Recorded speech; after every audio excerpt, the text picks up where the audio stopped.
जीवन में चाहे लोग कितना भी धन कमा लें, कितनी भी संपत्ति प्राप्त कर लें, कितना भी ऐश्वर्य, कितना भी समाज में प्रतिष्ठा प्राप्त क्यों ना हो जाए, इतना सब कुछ होने के बाद अधूरापन क्यों लगता है? क्योंकि जिस समय हमारे पास धन नहीं होता, प्रतिष्ठा नहीं होती, नाम नहीं होता, फेम नहीं होता, इज्जत नहीं होती, तब तक तो यही हमें सब कुछ लगता है। जब तक धन नहीं कमाया तब तक लगता है धन ही सब कुछ है। जब तक गाड़ी नहीं खरीदी तब तक लगता है गाड़ी ही सब कुछ है। जब तक बंगला नहीं बना तब तक बंगला ही सब कुछ है। जब तक व्यापार व्यवस्थित नहीं हुआ तब तक व्यापार ही सब कुछ है।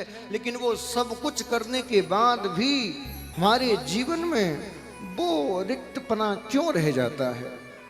प्रश्न करिए अपने आप से, आखिर ऐसा क्या था जो हम ना कमा पाए? आखिर ऐसा क्या है जो इस सब कमाई के चक्कर में कहीं पीछे छूट गया? ये जितना भी संसार का वैभव है, ये आपके तन को तो सुख दे सकता है, लेकिन आपकी आत्मा को सुख नहीं दे सकता। खोज में उस पैसे को प्राप्त करने में बर्बाद कर देते हैं, और जब वो प्राप्त हो जाता है तब समझ में आता है कि ये तो सार है ही नहीं। लेकिन गजब की बात यह है कि जब तक समझ में आता है तब तक करने लायक कुछ शरीर नहीं बचता। तमाम प्रकार के तन में, मन में रोग व्याप्त हो जाते हैं, और तन इतना रोगी हो जाता है, महाराज अब आसन नहीं लगाया जाता, महाराज अब साधना नहीं होती। क्यों? बोले जमीन पे बैठ नहीं सकते। अब तप नहीं होता, यज्ञ नहीं कर सकते। क्यों?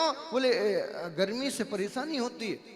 व्रत नहीं रखा जाता, डॉक्टर ने दवाई दे दी है, बिना कुछ खाए ले मत लेना, और हमारा पूरा जीवन बर्बाद हो जाता है। अंत में प्राप्त क्या होता है? केवल उदासी। और गजब की बात तो यह है कि जिन लोगों के लिए हम ये सब कुछ करते हैं, अंत में वो भी कह देते हैं तुमने हमारे लिए किया ही क्या है। इसीलिए भागवत कहती है इन सब कार्यों को करो, लेकिन इन सब कार्यों को करते करते जो आपका मूल उद्देश्य है, आत्म शांति, आत्म सुख, उसको भी मत छोड़ो।